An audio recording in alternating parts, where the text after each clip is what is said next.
de vieux français administratif et de caractère non élégant. Le point de rencontre s'est déplacé, dit en d'une voix blanche, presque inaudible. En forçant l'ouverture avec notre appareil de fortune, nous avons créé une boucle de rétroaction. Ces inscriptions n'existaient pas il y a 1 heure. Elles sont apparues à l'instant même où tu as interagi avec Louang là-bas. Tu as changé le passé, Guyet. Pas de beaucoup, mais assez pour que ce mur devienne le journal de bord d'une réalité alternative. Guyet s'approcha du mur, le cœur battant à tout rompre. Elle reconnut immédiatement l'écriture nerveuse de CM. Une inscription plus récente, isolée en bas à droite, attira son attention. Pour celle qui ramène la fleur, le secret se trouve dans le silence des livres cachés. Octobre 1954. C'était un message direct, une main tendue à travers les décennies. CM avait anticipé son retour, il avait intégré sa présence dans le plan original. Nous avons ouvert une boîte de Pandore, murmura Guyet en effleurant les gravures froides. Ce n'est plus seulement une question de bibliothèque ou d'archives. C'est notre réalité même qui est en train de se réécrire sous nos yeux. Elle sortit le registre de sous sa veste. Il semblait plus lourd, plus dense. En l'ouvrant, elle vit avec stupeur que de nouvelles pages de parchemin étaient apparues entre les feuillets originaux, remplis de schémas anatomiques et de descriptions techniques sur la collection du Dr Locke. Ce n'étaient pas des livres de philosophie contemplative, mais des études rigoureuses sur la manipulation des ondes cérébrales par le biais des fréquences sonores. Chapitre 8 – La collection du Dr Locke. Le reste de la nuit fut consacré à une analyse fiévreuse. On avait installé un petit laboratoire mobile dans le coin le plus reculé et le plus sombre du sous-sol, là où les caméras de sécurité ne portaient pas. Il avait inséré le badge original dans une fente de lecture de son nouvel appareil, un prototype de son propre cru. La résonance est absolue, Guyet. Ce badge est un accordeur universel. Il ne sert pas seulement à franchir le seuil physique, il sert de clé cryptographique pour déchiffrer les archives scellées du Dr Locke. Selon les nouvelles entrées du registre, la collection contenait 20 volumes manuscrits traitant de la résonance humaine. Locke, ce génie de l'ombre, pensait que si l'on pouvait accorder l'esprit humain sur la fréquence fondamentale de la Terre, on pourrait non seulement guérir toutes les maladies nerveuses, mais aussi synchroniser les pensées d'une foule entière. C'était une découverte bien trop dangereuse pour son époque tourmentée, et peut-être plus terrifiante encore pour la nôtre, avide de contrôle. C'est pour cela que CM l'a caché avec tant de soin, réalisa Guyet en déchiffrant les notes marginales. Pas pour la détruire par peur, mais pour la mettre à l'abri, en attendant une époque où l'humanité serait assez sage pour utiliser cette symphonie sans sombrer dans la cacophonie de la tyrannie. Elle regarda An, dont le visage était sculpté par les ombres portées de son écran. « Professeur, si nous mettons la main sur ces livres, que ferons-nous? Nous sommes des gardiens, pas des propriétaires. L'éducation doit être un bouclier pour l'esprit, pas une arme de manipulation. » En hocha la tête, son regard fatigué marqué par une profonde et sincère sagesse. Ta grand-mère Ang aimait à dire que la connaissance est comme le feu, elle éclaire le chemin ou elle consume la maison selon la main qui la tient. Nous ne pouvons pas laisser ces volumes ici, maintenant que le mur a parlé. Nous devons trouver le point gamma mentionné dans le registre. Selon la triangulation de la carte, il ne se trouve pas dans l'enceinte de la bibliothèque, mais sous les fondations sacrées du vieux temple de la littérature, à quelques kilomètres seulement d'ici. Ils décidèrent de ne pas perdre une seconde de plus. Le badge en lotus, une fois réuni avec le registre, agissait désormais comme une boussole magnétique. En le tenant à quelques centimètres des pages, une lumière orangée, subtile comme un reflet de bougie, indiquait la direction exacte à suivre. Guyet se sentait investi d'une mission qui dépassait de loin sa simple curiosité d'archiviste. Elle était devenue le lien vivant entre deux mondes, la garante d'un équilibre historique fragile. Avant de quitter la pièce, elle jeta un dernier regard mélancolique au mur. Les inscriptions semblaient briller d'un éclat bleuté dans l'obscurité totale. Elle savait que son voyage ne faisait que commencer. Elle avait ramené la clé de bronze, mais elle devait maintenant débusquer la porte finale, celle qui ne menait pas vers le passé révolu, mais vers la compréhension profonde de ce que signifie être un humain dans le flux incessant du temps. Le silence de la bibliothèque, autrefois pesant, n'était plus une prison pour elle, mais une promesse de renouveau. Ngüiyé serra contre elle le sac contenant le registre et le précieux badge. « Allons-y, professeur. Hanoï nous attend sous les étoiles, et le temps, lui, ne s'arrête jamais pour nous attendre. » Ils quittèrent le sous-sol d'un pas décidé, deux silhouettes anonymes emportant avec elles le secret le plus lourd et le plus précieux de l'histoire moderne du Vietnam, prêtes à affronter l'aube d'une ère nouvelle. Chapitre 9. La course. L'air dans le sous-sol était devenu lourd, saturé d'une tension que même les murs de béton ne pouvaient plus contenir. Ngüiyé, Min et le professeur en travaillaient dans une urgence silencieuse, leurs gestes dictés par la nécessité absolue de réussir avant l'inspection de la directrice. Le nouveau résonateur, baptisé les veilleurs, brillait d'une lueur. Min avait réussi à stabiliser la structure de la chambre cachée, utilisant des étais de fortune pour renforcer les briques qui vibraient déjà au rythme de l'horloge lointaine. Soudain, le bruit sec de talons sur le carrelage. La directrice était déjà là, bien plus tôt que prévu. Sa voix, autoritaire et teintée de soupçon, résonna dans l'escalier, demandant à voir les rapports de sécurité du sous-sol. Ngüiyé fit signe à ses compagnons de s'éteindre et de se cacher dans l'ombre de la chambre de résonance. Elle monta rapidement les quelques marches pour intercepter la directrice à l'entrée de la zone d'archives spéciale. La directrice, une femme d'une cinquantaine d'années au regard d'acier, fronça les sourcils en voyant Ngüiyé. Elle demanda ce que Ngüiyé faisait ici à une heure aussi tardive.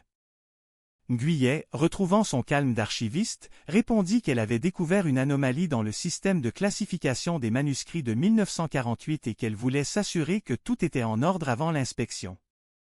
La directrice la scruta longuement, puis, d'un geste sec, ordonna à Ngüiyé de sortir et de lui remettre les clés. C'était l'instant critique. Si Ngüiyé partait maintenant, le projet s'effondrait. À cet instant précis, un vrombissement fit trembler le sol sous leurs pieds. La directrice sursauta, cherchant l'origine du bruit. Ngüiyé comprit que le résonateur s'était activé prématurément. Elle improvisa immédiatement, prétextant que les vieux ventilateurs du système d'aération étaient en train de lâcher et qu'il valait mieux ne pas entrer sans masque. La directrice, visiblement irritée par le bruit mais prudente, accepta de reporter l'inspection d'une heure, le temps que Ngüiyé fasse intervenir la maintenance. Dès qu'elle eut tourné le dos, Ngüiyé se précipita à nouveau dans les profondeurs du sous-sol.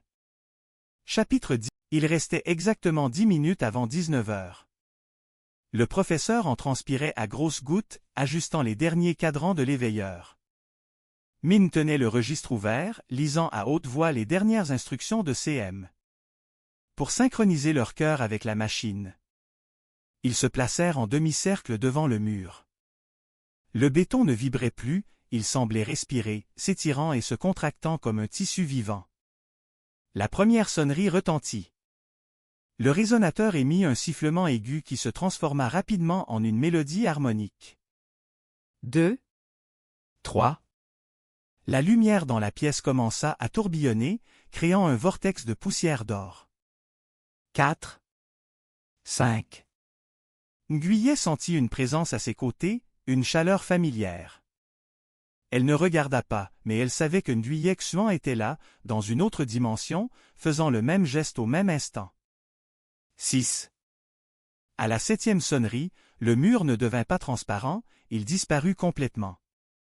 À sa place s'ouvrit un tunnel de lumière pure, un pont jeté entre deux siècles. De l'autre côté, le docteur Locke attendait, le badge en lotus brillant dans sa main tendue. Mais il n'était pas seul. Derrière lui, la ville de Hanoï de 1954 était en pleine effervescence, une mosaïque de couleurs, de sons et d'espoir. Le docteur Locke appela Ngüiyé d'une voix qui semblait venir de partout à la fois. Il lui dit que le moment de l'unité était enfin arrivé et que la mémoire du pays devait être scellée par celle qu'il avait protégée dans le futur. Ngüiyé s'avança vers le seuil, sentant la bise fraîche de 1954 sur son visage. Elle prit le badge que le docteur lui tendait. Dès que le métal toucha sa paume, une vague de connaissances et d'images l'envahit, les siècles passés, les guerres surmontées et la force d'un peuple qui n'oubliait jamais ses racines. Elle ne traversa pas complètement le tunnel. Elle savait que sa place était dans le présent, pour être le pont. Elle replaça le badge dans la serrure invisible de leur côté du mur. Un déclic définitif résonna dans tout le bâtiment. Le mur se reforma instantanément, mais ce n'était plus du béton gris. C'était maintenant une magnifique porte en bois de santal ornée de sculptures de lotus, visible par tous. Le secret était devenu une partie intégrante de la réalité. Lorsque la directrice revint 1 heure plus tard, elle ne trouva pas de ventilateur cassé. Elle trouva Nguyen, Min et le professeur en debout devant la porte numéro 7, qui était désormais l'entrée officielle d'une nouvelle aile de la bibliothèque, la galerie de la mémoire éternelle. Le registre fut placé dans une vitrine centrale, ouvert à la page où Nguyen Xuan et Nguyen étaient enfin réunis par le texte.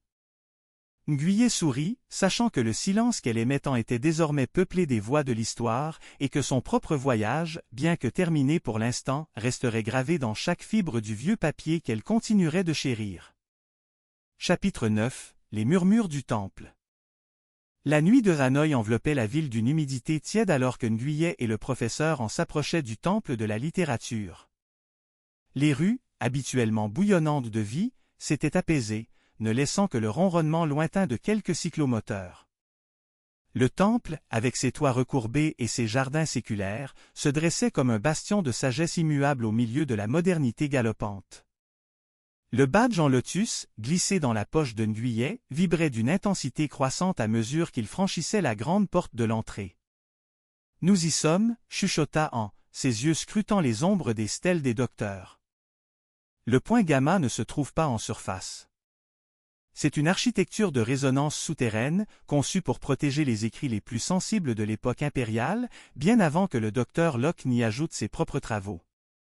Ils se dirigèrent vers le 3e pavillon, là où les tortues de pierre portent fièrement les noms des anciens érudits.